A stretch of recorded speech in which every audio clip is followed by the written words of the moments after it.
Meus irmãos, a paz do Senhor Jesus, amém? Por gentileza, tome seu assento.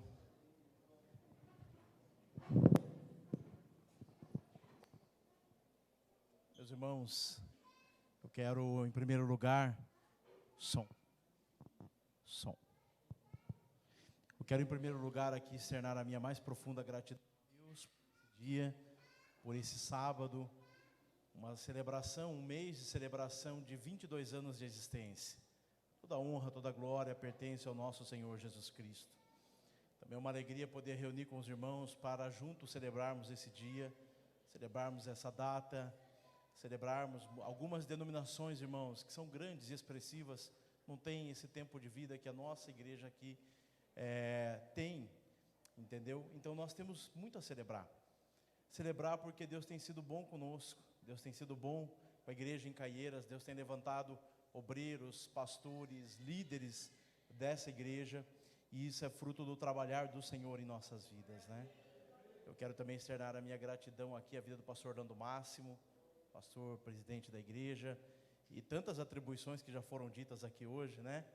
Ele é um servo, irmãos, muito competente, envolvido em várias frentes de trabalho em nossa denominação, e nós louvamos a Deus pelo exemplo que tem nos dado e nos ensinado, uma inspiração para nossas vidas. Também a vida aqui do presbítero Fernando, que me convidou, e eu me sinto muito feliz sempre de poder vir aqui.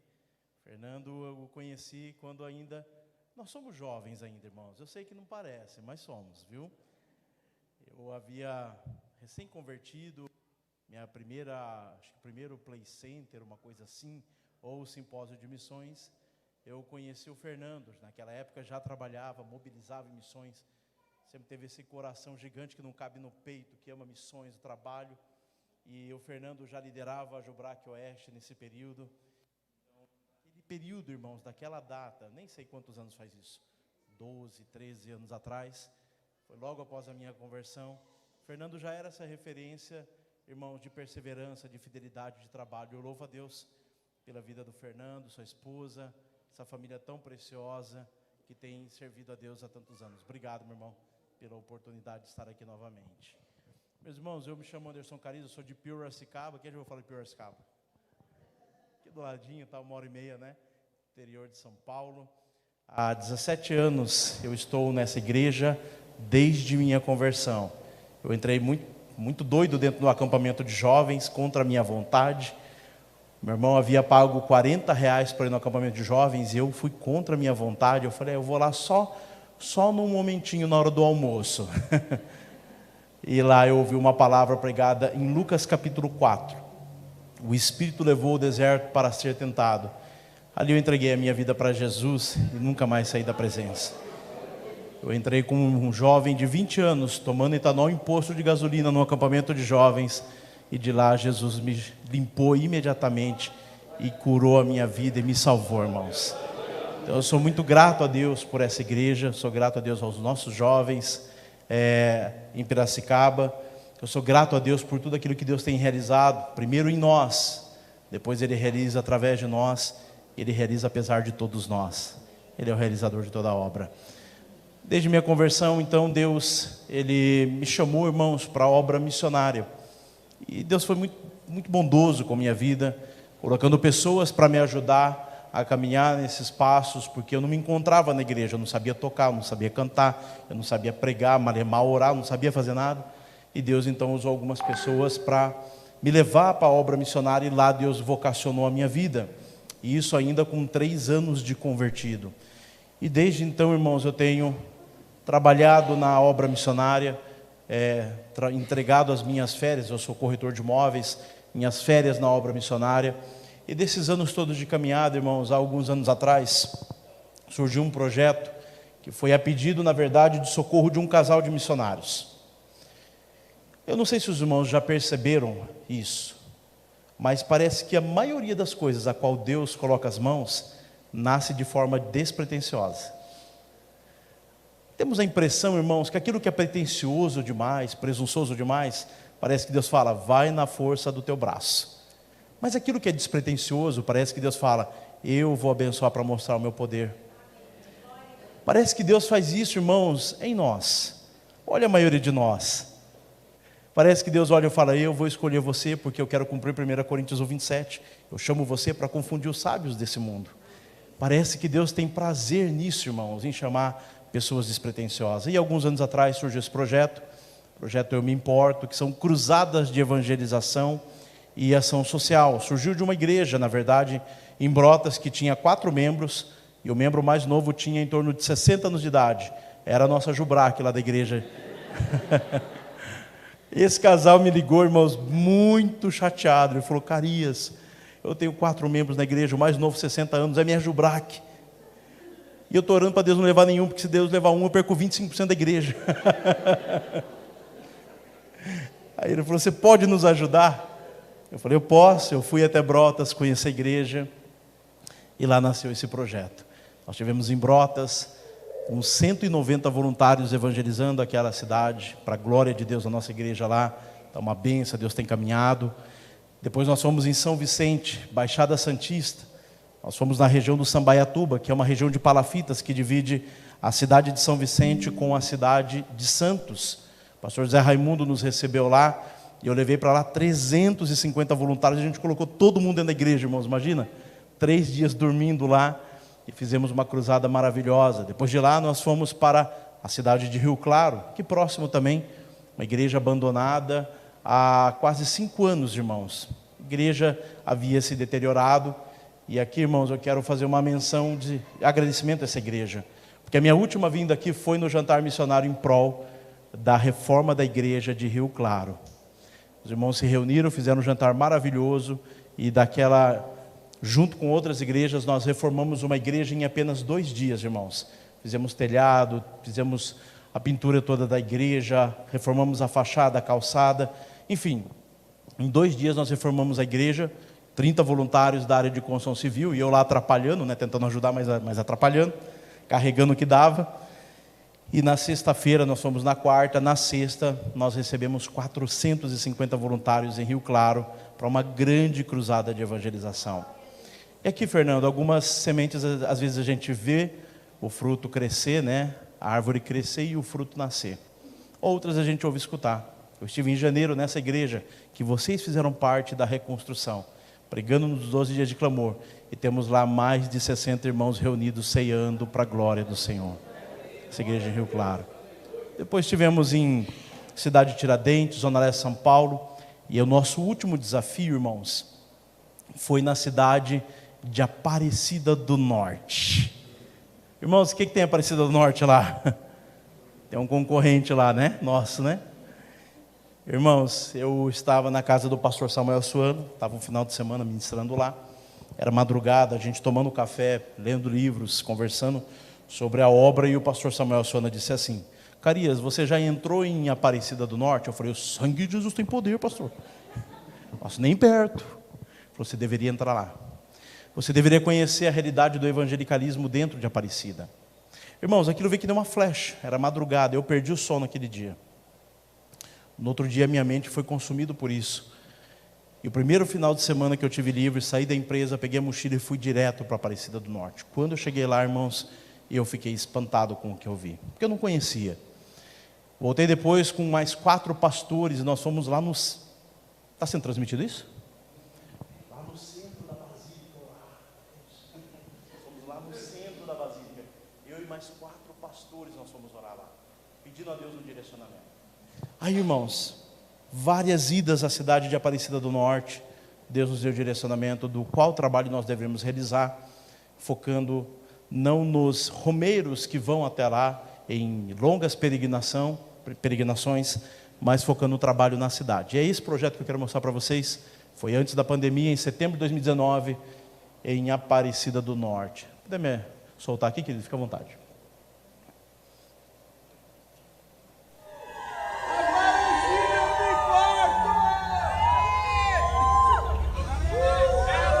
Pode baixar um pouquinho só? Eu vou falando aqui do projeto. Isso, deixa um pouquinho de som isso. Irmãos, nós fomos com 600 voluntários de 40 denominações evangélicas para lá. Nossa igreja lá em Aparecida do Norte também estava passando um momento bem delicado, de transição de pastores. E nós fomos com 3 frentes de evangelização: trabalho social, evangelização infantil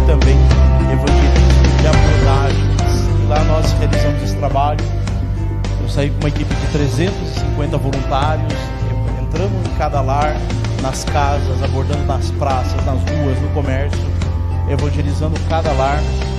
Nós tínhamos mais 150 voluntários trabalhando na parte social e cerca de 150 voluntários também trabalhando, irmãos, ali com o trabalho infantil. E a cruzada ela acontece no final de semana, é um projeto de curto prazo. Nós chegamos na sexta-feira, noite, madrugada dentro, nós tivemos 5 estados participando dessa última cruzada. Então as caravanas vão chegando na sexta-feira à noite, madrugada até amanhecer do sábado. E aí no sábado às 6 horas a gente começa com o devocional, treinamento de evangelização, trabalho social, orientação e também o trabalho infantil. E aí então, após o devocional, capacitação, a gente começa a separar as equipes para o trabalho. Estão vendo ali o material, Bíblias, né? Hoje a Sociedade Bíblica do Brasil, elas têm doado toda a parte de literatura e Bíblias para a gente, sendo um grande parceiro, né? Nesse trabalho. E durante todo o dia acontece o trabalho social.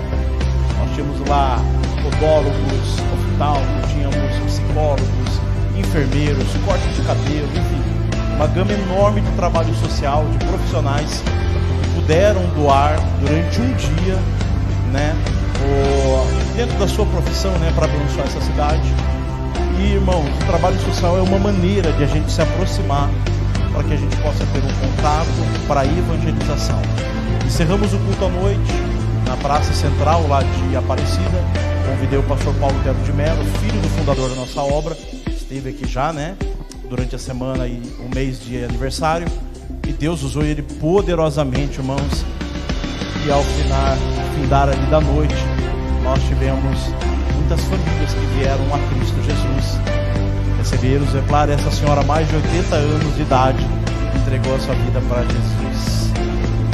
Entregamos 1 tonelada de alimentos, enfim, foi um trabalho maravilhoso ali na cidade de Aparecida do Norte.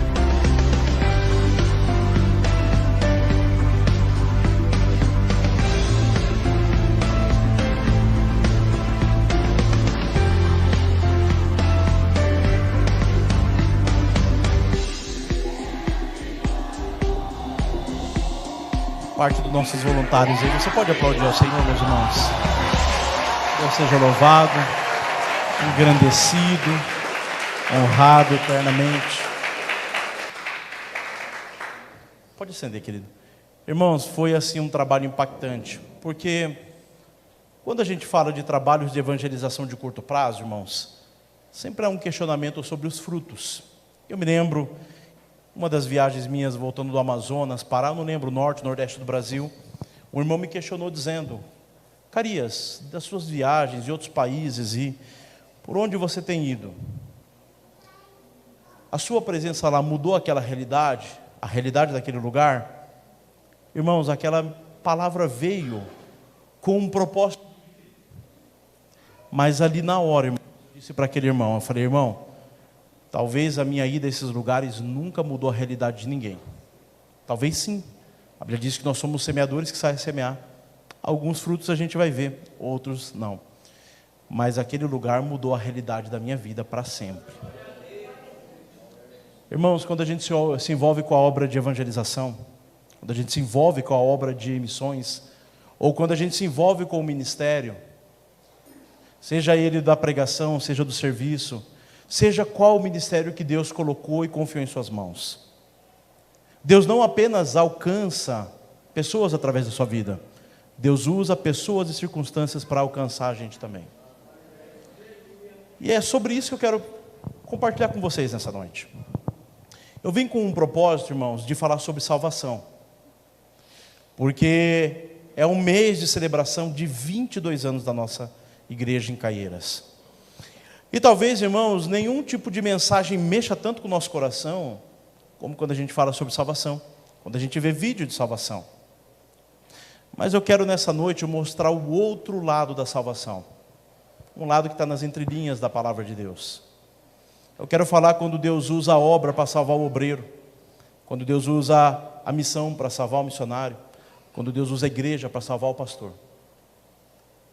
Quando a gente se envolve, irmãos, com a obra da pregação do Evangelho, quando a gente se envolve com o ministério, A maioria de nós pensa que Deus só realiza através de nós.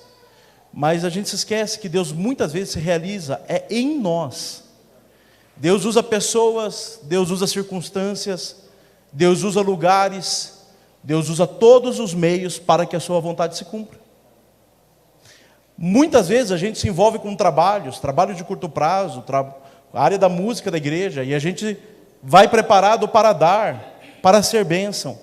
Mas muitas vezes a gente despreza que aquilo que Deus está confiando em nossas mãos é o meio pelo qual Deus está usando para nos salvar, para nos ajudar a melhorar, para nos polir cada vez mais. Eu quero que você abra em Atos capítulo 10. É um texto muito conhecido de todos nós. Fala sobre a conversão de Cornélio.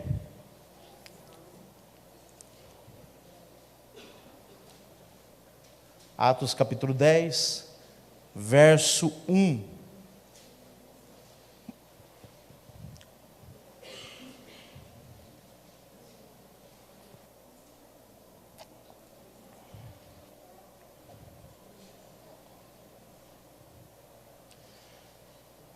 Havia em Cesareia um homem chamado Cornélio, centurião do regimento conhecido como italiano. Ele e toda a sua família eram religiosos e tementes a Deus. Dava muitas esmolas ao povo e orava continuamente a Deus. Certo dia, por volta das 3 da tarde, ele teve uma visão e viu claramente um anjo de Deus que se aproximava dele e dizia: Cornélio. Atemorizado, Cornélio olhou para ele e perguntou: que é, Senhor? O anjo respondeu: suas orações e esmolas subiram como oferta memorial diante de Deus. Agora mande alguns homens a Jope, para trazer um certo Simão, também conhecido como Pedro, que está hospedado na casa de Simão, curtidor de couro, que fica perto do mar. Depois que o anjo lhe falou e se foi, Cornélio chamou 2 dos seus servos e um soldado religioso dentre os seus auxiliares, e contando-lhes tudo o que havia acontecido, enviou-os a Jope. No dia seguinte, por volta do meio-dia, enquanto eles viajavam e se aproximavam da cidade, Pedro subiu ao terraço para orar. Tendo fome, queria comer, e enquanto a refeição estava sendo preparada, caiu em êxtase. Viu o céu aberto e algo semelhante a um grande lençol que descia à terra preso pelas 4 pontas, contendo toda espécie de quadrúpede, bem como de répteis, répteis da terra e aves do céu. Então uma voz lhe disse: levante-se, Pedro, mata e come. Mas Pedro respondeu: de modo nenhum, Senhor, jamais comi algo impuro ou imundo. A voz lhe falou segunda vez: não chame impuro ao que Deus purificou. Isso aconteceu 3 vezes, e em seguida o lençol foi recolhido ao céu.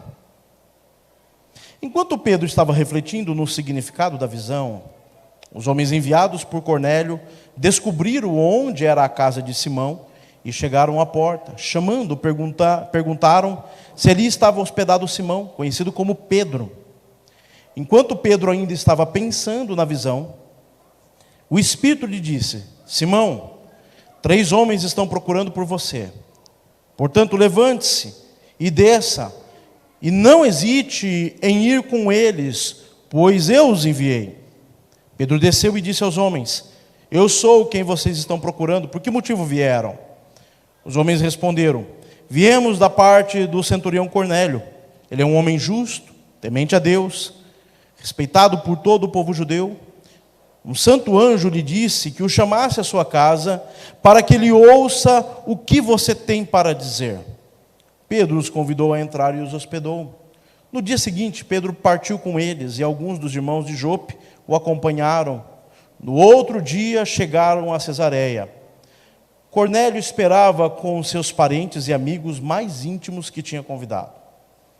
Quando Pedro ia entrando na casa, Cornélio dirigiu-se a ele e prostrou-se aos seus pés adorando, mas Pedro o fez levantar-se dizendo: levante-se, eu sou homem como você.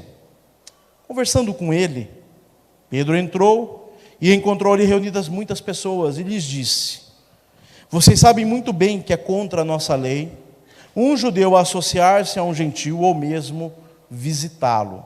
Mas Deus me mostrou que eu não deveria chamar de impuro ou imundo a nenhum homem.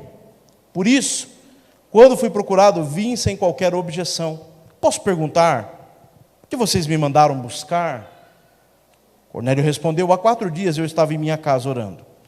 E a esta hora, às 3 horas da tarde, de repente colocou-se diante de mim um homem com roupas resplandecentes e disse, Cornélio, Deus ouviu sua oração e lembrou-se de suas esmolas.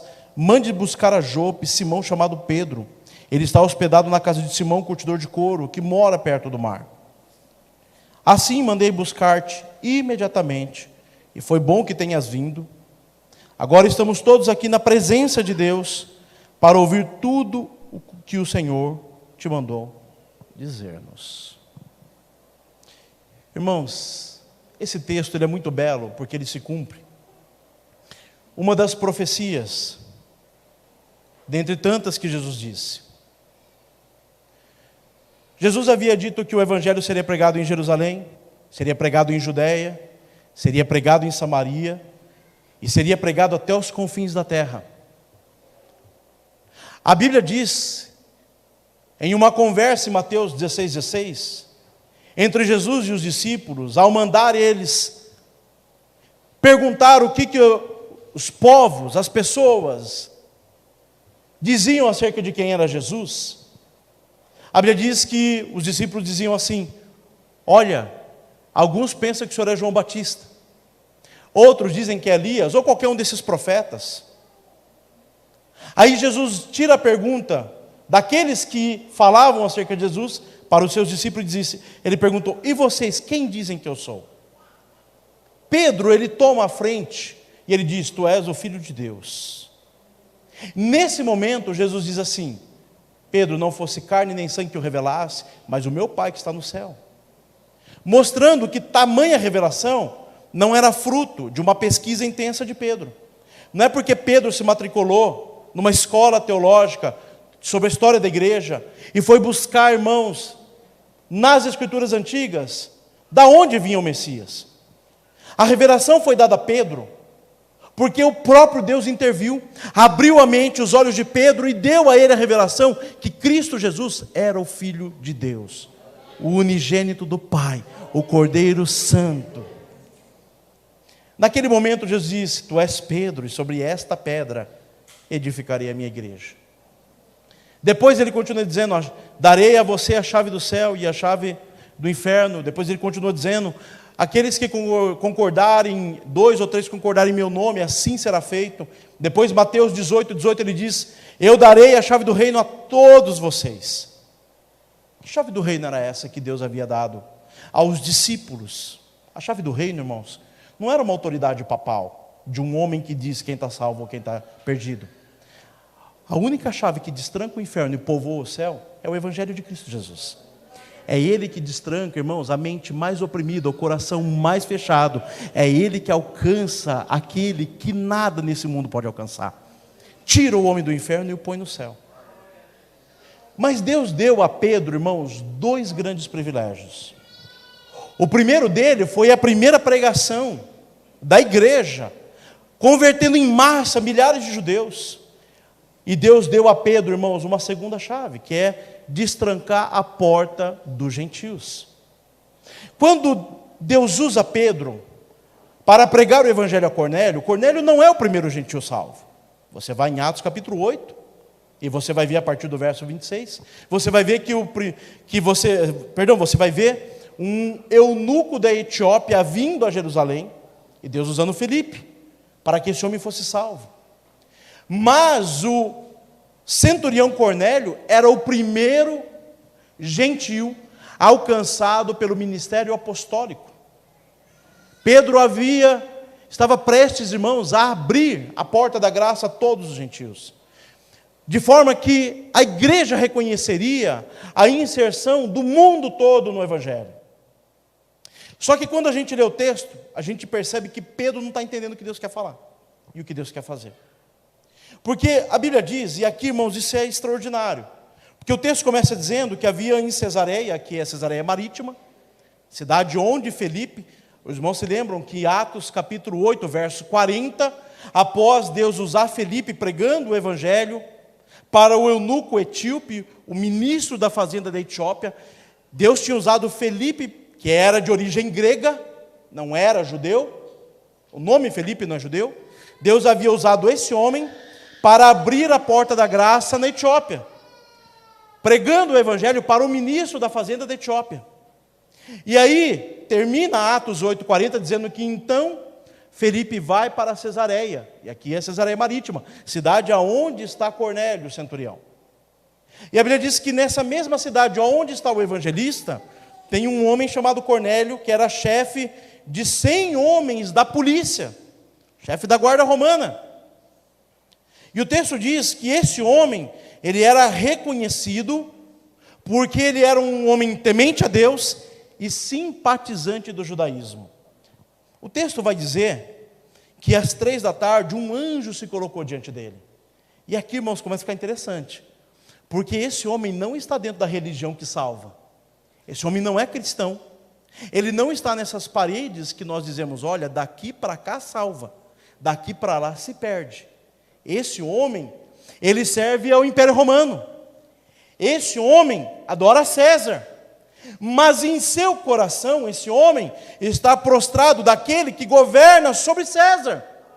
Em seu coração, esse homem está fora da religião, se prostrando diante dos deuses, simpatizando-se com o judaísmo, mas ele não conhece a graça, ele não sabe o que é justificação, ele não sabe o que é a santificação, ele não sabe dessas doutrinas que a gente sabe. Ele está fora da religião. E esse homem está se prostrando, talvez, orando no vácuo, mas lá de cima tem alguém ouvindo. Ele está se prostrando e orando a Deus, mesmo sem conhecer a Deus. Mas ele vai além. Esse homem, ele é generoso com a causa judaica, a ponto de a Bíblia dizer que ele orava continuamente, e o texto vai dizer que ele era respeitado por todo judeu.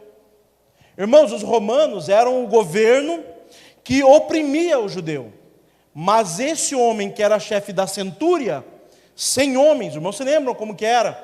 Ele tem um regimento de 100 homens que ele está cuidando, depois há um regimento de 600 homens, e depois você tem 10 regimentos 600, formando uma legião romana, um homem que cuida de 6.000 homens. Você tem lá o comandante de toda a legião romana, você tem o chefe da corte, 10 chefes de corte que cuida de 600 homens, e depois dentro dessas cortes você tem um homem que cuida de 100 homens. Esse homem não era pobre, esse homem era rico. Na época de Jesus não existia classe média, ou você era rico ou você era pobre. Esse homem era influente dentro de Roma, ele era influente dentro da guarda romana. E a Bíblia diz que esse homem orava a ponto de um anjo aparecer diante dele.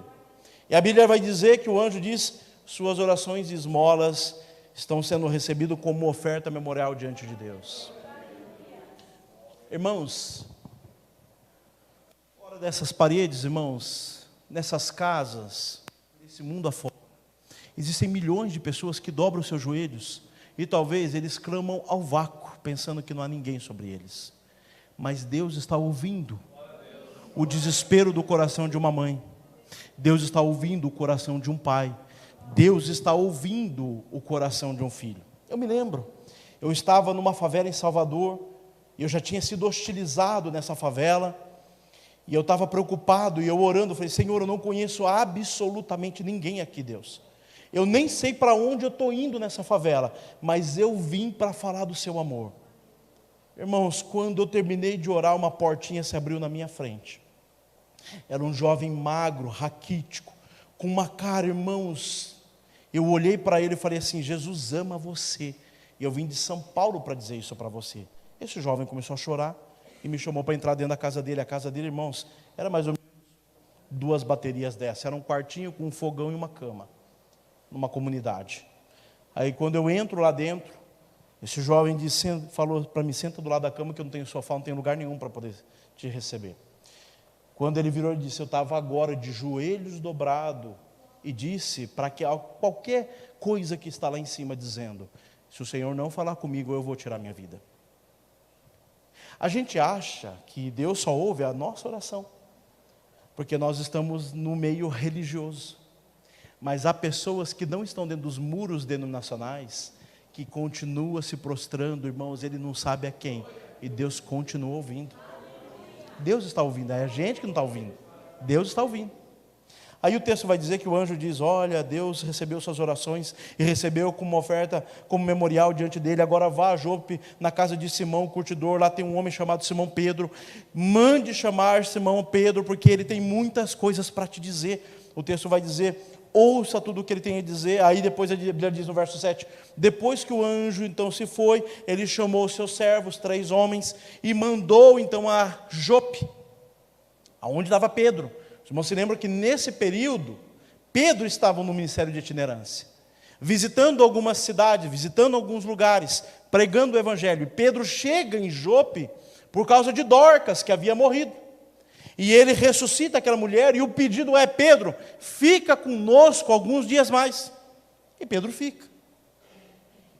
Agora que Pedro está em Jope, há cerca de um dia de viagem de Cesareia, esses homens saem então de viagem, e a Bíblia diz que no outro dia, não às 3 da tarde, ao meio-dia, Pedro estava aguardando o almoço chegar. Irmãos, é duro quando o almoço atrasa, né? A gente cai em êxtase também, né, irmãos? A Bíblia diz que, irmãos, eu imagino o que estava acontecendo naquele dia. Dorcas estava lá. Os que estavam velando para sepultar, viam ela cozinhando para Pedro, e não estavam entendendo. A notícia se espalha, a casa fica pequena. As casas hebreias tinham uma laje com alguns lençóis, que quando lotava embaixo, os homens subiam em cima. Pedro está lá em cima.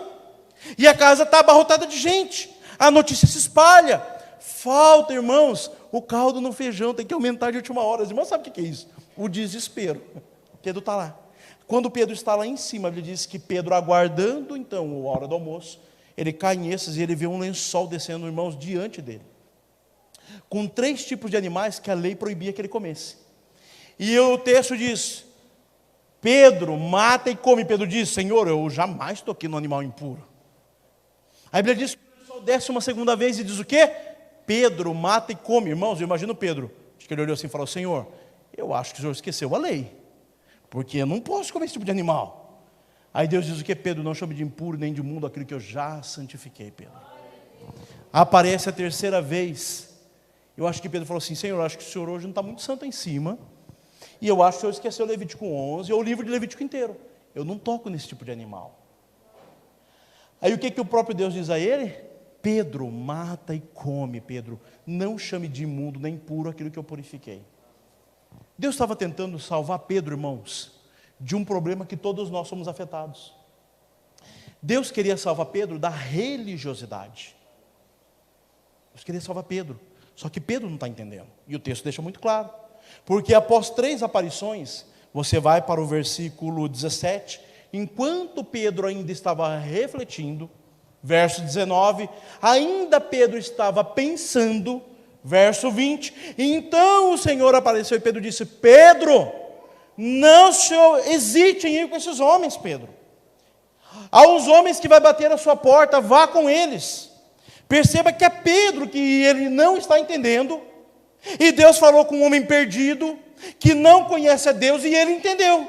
Mas Deus está falando com Pedro uma vez, numa visão, falou a segunda, Pedro não entendeu, falou a terceira, Pedro não entendeu, verso 17 ele está pensando, verso 19 ele está refletindo, verso 20 Deus fala de novo com ele, e ele não está entendendo o que Deus quer fazer. Aí a Bíblia vai dizer no verso 22, que esses homens se aproximam dele, e diz: olha, nós viemos a pedido de Cornélio, centurião romano, ele é um homem justo, temente a Deus, respeitado por todo o povo judeu. Um santo anjo lhe disse que nós viéssemos aqui, buscássemos você, Pedro, para que você fosse. Irmãos, se Deus falou uma vez na visão, falou 2 na visão, falou 3 na visão, ele pensou uma, pensou 2, e Deus disse: não hesite, não precisaria nem desses homens, era só ele ir. Mas Pedro foi? Pedro não foi, é a polícia que levou ele. Ele chega na casa de Cornélio, está aqui o verso 27. Ele chega, e quando ele entra na casa de Cornélio, Deus falou com Cornélio a primeira vez, e Cornélio entendeu imediatamente quem era que estava falando com ele e o que Deus pediu para ele. Pedro, irmãos, não está entendendo. Absolutamente nada. Não é que ele não está entendendo, porque o texto diz que ele entendeu. Pedro estava rejeitando o que Deus estava querendo fazer. Olha só, irmãos, diz o texto, verso 27, irmãos, Cornélio era chefe da centúria. Quem que eram os amigos mais próximos dele? Chefe da corte, o comandante general das forças armadas, da legião romana toda. Talvez, irmãos, estivessem membros do Senado lá, talvez o prefeito, procurador da cidade. Quem era o grupo de pessoas que era amigo desse homem? A Bíblia diz que então ele chama os seus amigos, e eu fico imaginando a cena. Deus fala com o Cornélio através de uma visão, ele entende, manda os seus homens e fala, vai buscar Pedro. E aí ele começa a chamar para os amigos mais próximos, venha em casa, porque o santo homem de Deus vai trazer a santa palavra de Deus, e ele vai comer dentro da minha casa, e eu quero que toda a minha família e os meus amigos ouçam a boca do santo homem de Deus. E quando Pedro entra, ele diz, a lei não permite que eu coma com vocês. Pedro ofende a Cornélio e seus amigos, por causa da religiosidade. Deus já estava trabalhando, Pedro que não percebeu. Irmãos, Deus, olhe só como Deus está trabalhando na vida de Pedro. Deus usa Pedro numa ressurreição, uma coisa extraordinária, a notícia corre, a casa enche. Pedro, nós vamos preparar uma hospedagem para você. Eles colocam onde? Na casa de Simão Pedro Curtidor. E a lei proíbe um judeu de dormir na casa de alguém que toca em cadáver. Mas tem pior. A lei proíbe comer se você é impuro. E quem que está preparando na casa de Simão a comida? Pedro está em crise. Eu acho que o êxtase de Pedro é, Senhor, eu como ou não como, Senhor? Eu já estou na casa dele. Agora esses impuros estão fazendo a comida que eu vou comer. Aí Deus traz o lençol e fala, Pedro, você não está entendendo nada, não chame de impuro aquilo que eu estou purificando, Pedro. Não chame de imundo aquele que eu já tratei, Pedro. Pedro está falando sobre os gentios. Deus estava falando a Pedro que ele abriria a porta da graça a todos os gentios da terra. E que Deus daria honra a Pedro de fazer isso. É como se Deus falasse, Pedro, eu preciso mudar você, porque no capítulo 9 eu salvei um camarada que vai ser o maior bandeirante do Evangelho.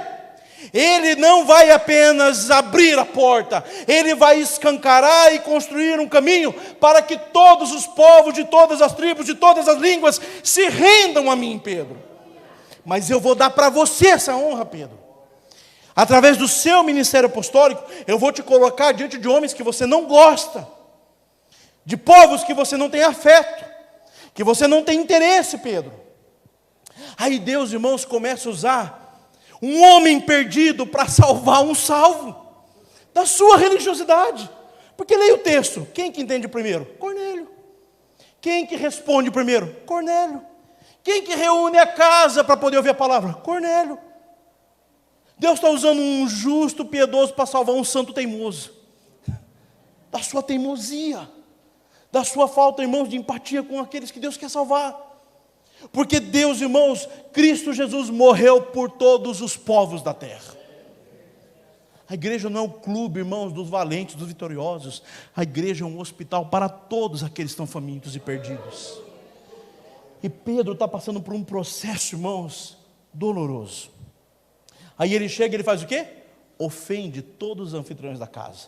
Vocês sabem muito bem que a lei não permite que eu nem entre na casa de vocês, quanto mais coma. Mas dá para piorar sim, irmãos?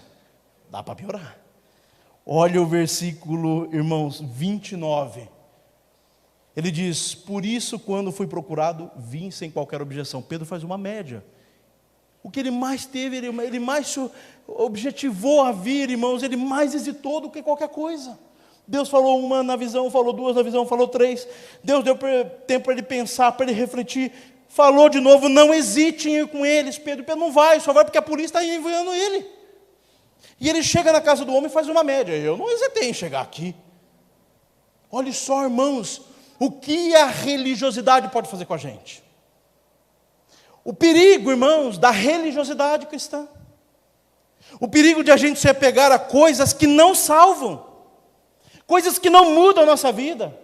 Coisas que não têm impacto na vida das pessoas lá fora. Deus quer salvar e Pedro está atrapalhando. Se eu sou Deus, eu falo, peraí, quem que está na mesma cidade? Felipe, o evangelista, ele não tem problema porque ele pregou para um africano agora. Vai lá e prega para o romano, você não tem dificuldade. Mas Deus fala assim, não, mas eu preciso trabalhar com Pedro primeiro, viu? Espera aí, Felipe, você já fez seu trabalho. Fica descansando que eu vou mandar Pedro nessa viagem transcultural aí. E ele vai. E aí, irmãos, Deus começa a fazer uma obra na vida de Pedro através de um homem pecador. Esse é o outro lado da salvação. É quando Deus está usando pessoas que Ele está alcançando por nosso ministério para mudar a gente, para redirecionar o nosso ministério, para mudar, irmãos, a nossa história. É o que Deus está fazendo. E o porquê que Deus ele precisa fazer esse tipo de trabalho? Por que Deus às vezes manda o missionário lá? Mas não é porque Deus apenas quer usar o missionário para pregar o evangelho e salvar. É porque Deus quer salvar o missionário para não se perder. Aí Ele manda. Eu me lembro nos projetos missionários, já tive a alegria de levar mais de 3.000 voluntários para o trabalho dos missionários. Eu me lembro que a gente chegou uma vez na Bahia, irmãos, era lá no interiorzão da Bahia. E chegou uma jovem com uma mala enorme. Quando ela abriu a mala, eu olhei assim, cheio de vestido longo, assim, ó. Aí eu olhei assim, irmãos, aquele lugar, a igreja que a gente cultuava não tinha nem telhado. Mas dá para piorar. Aí ela abriu, irmãos, uma mala cheia de escarpã. Aí eu falei, onde essa mulher está pensando que ela vai?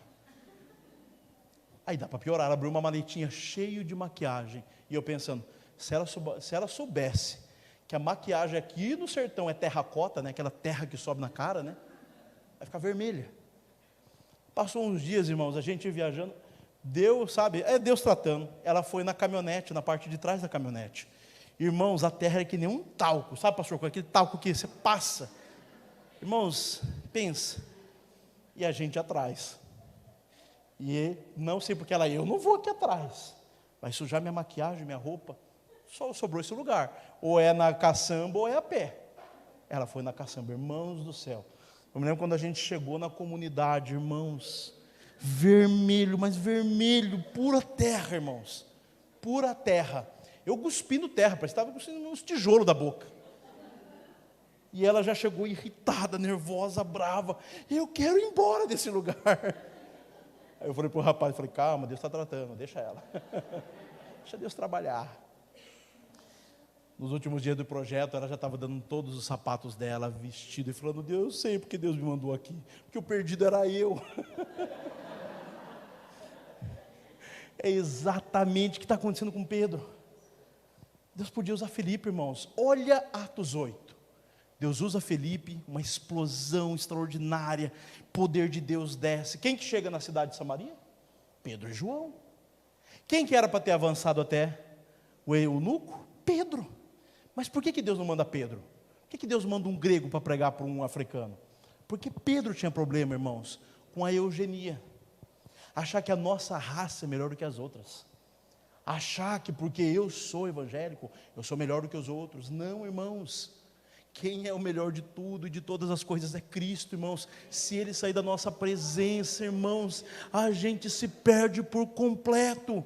Não é a gente que segura nas mãos de Deus, é Ele que segura nas nossas. É Ele. Jesus trabalhou isso com Pedro, né? Jesus diz assim, todos vocês me negarão, Pedro. O Senhor não me conhece. Todos podem negar, eu morro com o Senhor.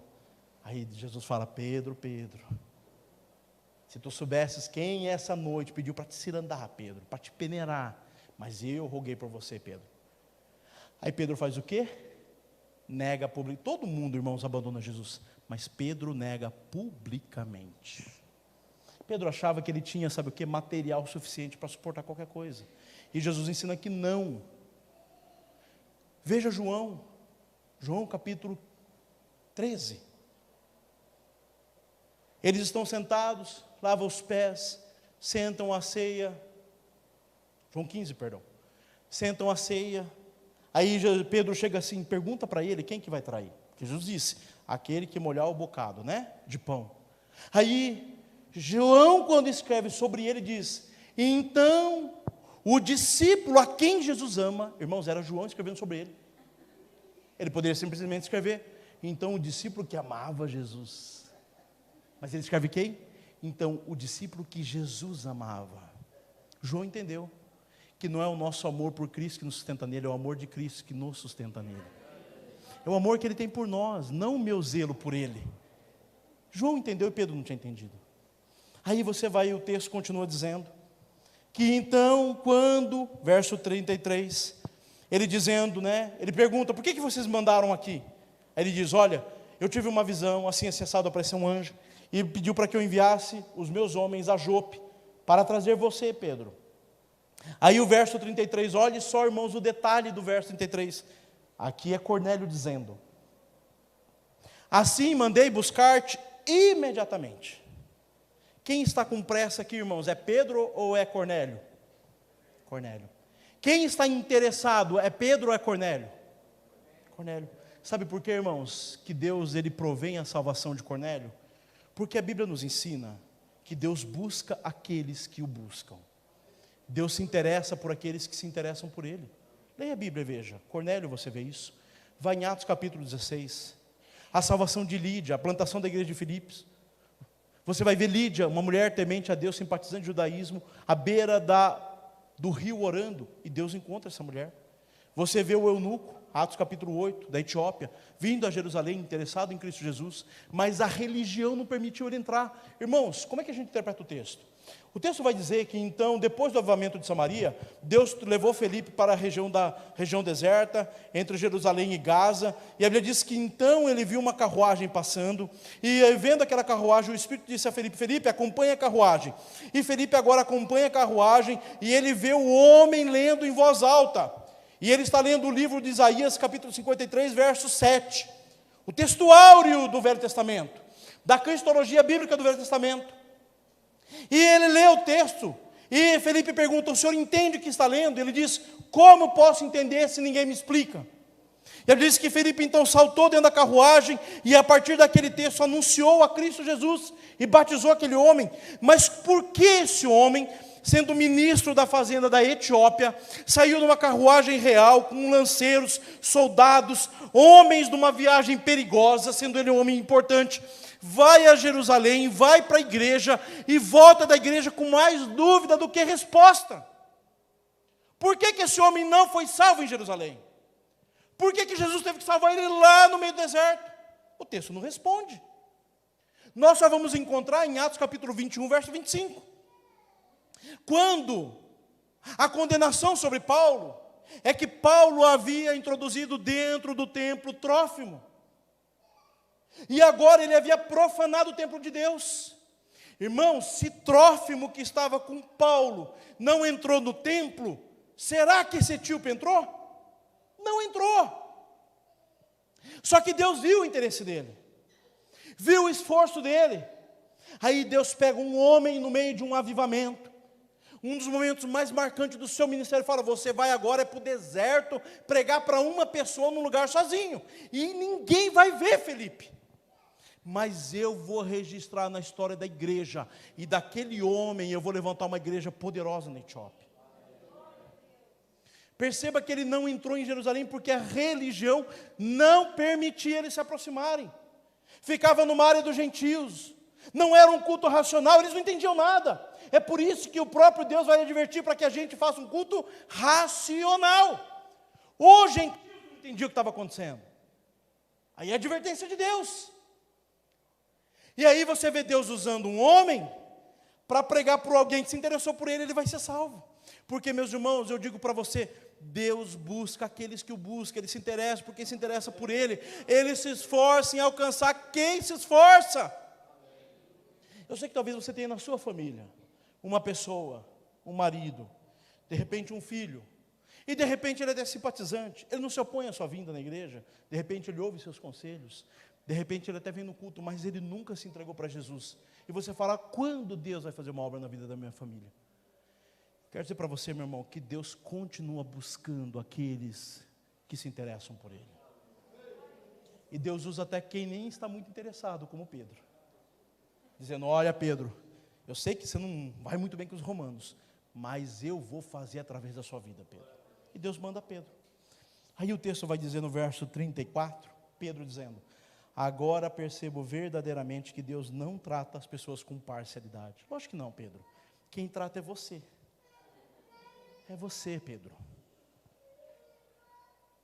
Meus irmãos, hoje nós não temos esse tipo de sentimento de eugenia, de uma raça superior à outra, não aqui no Brasil. Mas quantas vezes a gente tem barreiras como o racismo dentro da igreja? Quantas vezes há barreiras sociais dentro da igreja? Na igreja um empresário e uma dona de casa. Tratamos com privilégio e apreço os que são próximos a nós. Irmãos, esse tipo de religiosidade pode matar as pessoas. E assim como Pedro, Deus precisa mudar isso em nosso coração. Tratar, irmãos, o pastor da igreja como igual você trata a membra mais simples da igreja. Nós convidamos o pastor, janta em casa. A liderança da igreja, janta em casa, vamos fazer um churrasco. Devemos tratar do mesmo jeito a irmã mais simples e que menos aparece na igreja. Porque talvez aquela irmã é quem Deus levantou para há anos sustentar o ministério pastoral. Sustentar a igreja em oração. Não devemos tratar com parcialidade quem tem visibilidade, quem tem reconhecimento. Devemos tratar, irmãos, de forma imparcial a todos. Não tratamos de uma maneira os que são ricos e dizimistas altos, daqueles que nada contribuem. Tratamos todos, irmãos, com o mesmo amor, da mesma forma. Precisamos vencer isso dentro da igreja. Deus leva Pedro num tratamento para mudar o coração de Pedro. Para que Pedro caísse a ficha, Senhor, o Senhor abriu agora a graça a todos os gentios. Mas por que Deus precisa fazer isso na vida de Pedro? Porque, irmãos, o problema não era Pedro, irmãos, o problema era a igreja. A igreja estava tomando, irmãos, um caminho muito perigoso. Olhe Atos capítulo 11, o título de Atos 11. Pedro explica-se para a igreja. Eu fico imaginando, irmão, se fosse um dia de hoje, o missionário chega do campo, uma conversão extraordinária, de uma pessoa não do nosso círculo, de uma outra cultura. Como que nós receberíamos o missionário hoje? Você vai vir testemunhar. Pedro foi testemunhar? Pedro foi se explicar, é diferente. Eu me lembro que uma vez eu aprontei uma travessura em casa, eu era moleque. Minha mãe não me chamou para testemunhar, falou, em casa você me explica. Você entendeu a conotação? Que é diferente. Olha o verso 2 de Atos 11. Assim, quando Pedro subiu a Jerusalém, olha só, os que eram do partido dos circuncisos o criticavam, dizendo, você entrou na casa de homens incircuncisos e comeu com ele, né, Pedrão? Você percebe qual era o problema, irmãos? A igreja estava nesse jeito. Como é que você faz? Deus pega um dos pastores da igreja, um dos líderes, Pedro, Tiago e João, e Deus fala, eu vou levar você diante de um povo que você não tem afeto, para você sentar a comer diante de um povo que você queria que fosse exterminado, Pedro. Eu vou levar você num lugar, Pedro, que vai ser desconfortável para você, porque eu preciso mudar o seu coração, porque se eu mudar o seu coração, eu mudo o coração de toda a minha igreja. É isso que Deus está fazendo. Aí Pedro vai se explicar para a igreja. E aí eles perguntam, o que aconteceu lá, Pedro? Ele começa a dizer, estava eu em Jope, quando de repente então, caí em êxtase e vi um lençol. E ele conta tudo que a gente já leu. Até que no versículo 15, ele vai dizer, quando comecei a falar, agora já na casa de Cornélio, o Espírito Santo desceu sobre eles, como sobre a nós, no princípio, então me lembrei do que o Senhor tinha dito. Olha o que a religiosidade faz, matou a consciência, a voz de Deus na consciência de Pedro. Ele diz, o que o Senhor tinha dito, que João batizou com água, mas vocês serão batizados com o Espírito Santo de Deus. Não somente os judeus, mas os gregos, não somente judeus e gregos, os romanos e os bárbaros, e todos os homens de toda a terra, receberão do Espírito Santo de Deus poder.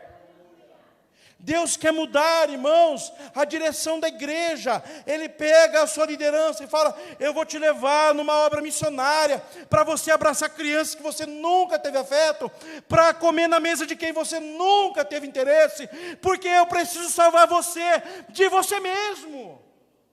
Eu preciso usar pessoas perdidas para alcançar o seu coração. E até hoje Deus faz isso, irmãos. Eu me lembro, 2010, eu estava lá no Nordeste, irmãos.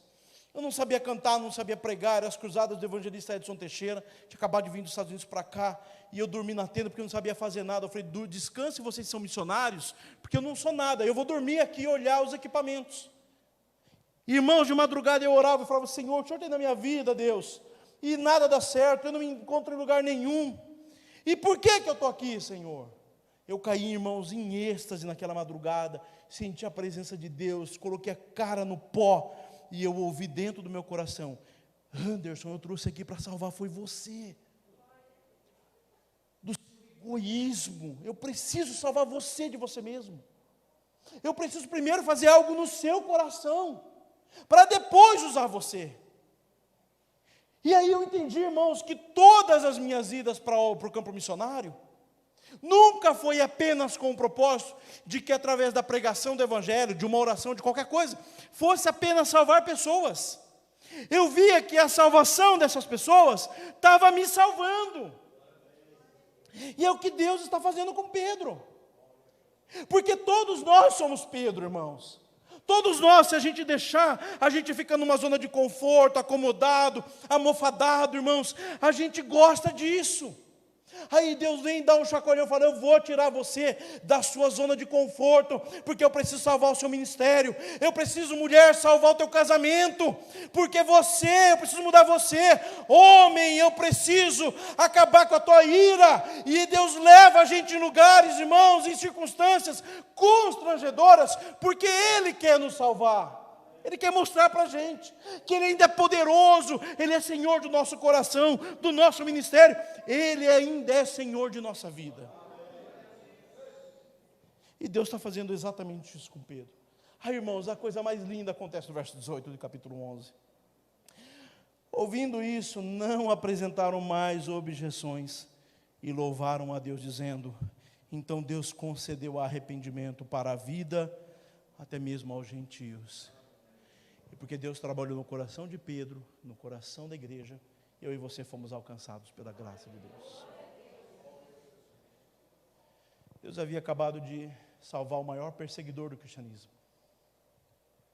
Se a igreja não recebeu Cornélio, que era temente a Deus, tinha um bom testemunho, generoso, a família dava testemunho dele, a cidade dava testemunho deles, e os judeus davam testemunho deles. Os irmãos acham que a igreja aceitaria Paulo? Irmãos, Cornélio não convertido é o tipo de homem que eu quero na minha igreja. Temente a Deus, um homem que é generoso, um homem que ora, e que todo mundo reconhece como homem de Deus. Mas não é porque ele tem um duplo padrão. A família testemunhava dele, os seus familiares, porque a luz que brilha mais longe, brilha com mais intensidade no lar. No lar. Perceba, irmãos, que muitas vezes Deus vai te levar em circunstâncias e em lugares que talvez você nem passe pelo teu radar. E quando isso acontecer, irmãos, nunca despreze o que Deus pode fazer em sua vida através de pessoas que talvez você acha que você está sendo usado para salvá-las. Nunca despreze o que Deus pode fazer na sua vida. Nunca despreze os desafios que Deus colocar diante da sua vida. Quando você sentir que está saindo da sua zona de conforto, fala, Senhor, mas eu queria dormir até tarde no domingo de manhã, mas tem ceia, Senhor, eu vou. Eu tenho só o domingo para descansar, e Deus fala, vai lá, abençoado. Não despreze que isso pode ser, irmãos, a provisão de Deus, para que eu e você permaneça sempre frutífero e salvo para a glória de Deus. Coloque em pé.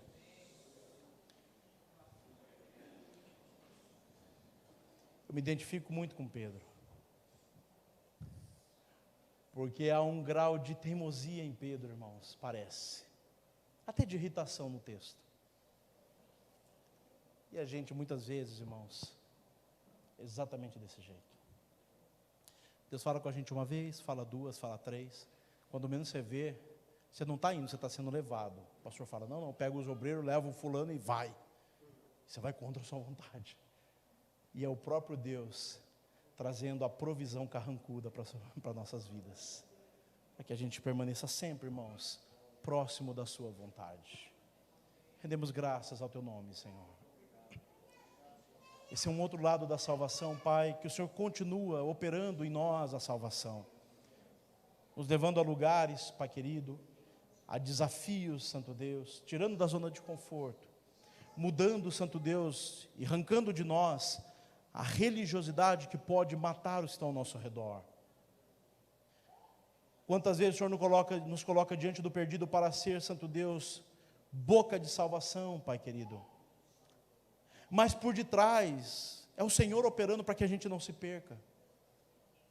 Quantas vezes, Santo Deus, eu tive na obra missionária, em cruzadas e caravanas, e eu via nitidamente uma mão poderosa, usando tudo aquilo, para que eu não me perdesse jamais. Continua fazendo desse jeito, Senhor. Continua arrancando de nós a religiosidade que mata, Senhor. E põe em nós palavra de vida, desejo de salvação, de proclamação, de sermos testemunhas, Pai. De não medir esforços, Santo Deus, para sermos testemunhas aonde o Senhor nos levar.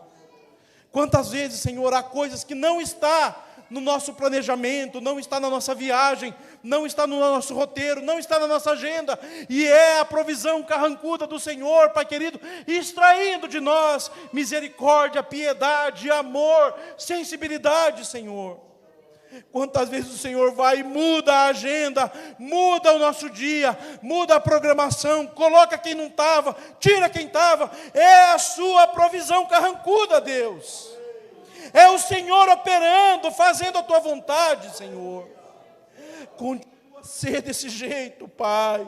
Muda, Santo Deus. Não permita que a gente se perca dentro das quatro paredes da religião, quando há pessoas fora sendo salvas, Senhor. Não permita, Santo Deus, que esses bloqueios sociais, raciais, essas coisas, Santo Deus, que está dividindo a sociedade, nos divida como corpo, Senhor. Tira isso de nós, Pai. Faz isso por amor ao Teu nome, Senhor. Eu te peço para a glória de Deus. Em nome de Cristo Jesus, nosso Senhor. Aplauda ao Senhor, meus irmãos.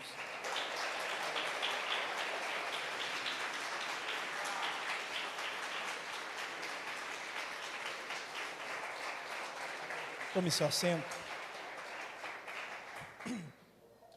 Eu quero mais uma vez agradecer e perdoar, irmãos, pelo horário. Essas cruzadas de evangelização nós teremos agora dia 21 de setembro, na cidade de Eldorado. Temos dezenas de caravanas confirmadas, Paraná, Santa Catarina, Rio Grande do Sul, São Paulo, estado todo, de Jundiaí saindo caravana. E eu quero convidar você para doar um final de semana para Jesus. Ali fora tem um material, tem um folder, e o banner tem o meu WhatsApp, você pode salvar meu número, me chama lá, vai ser uma alegria.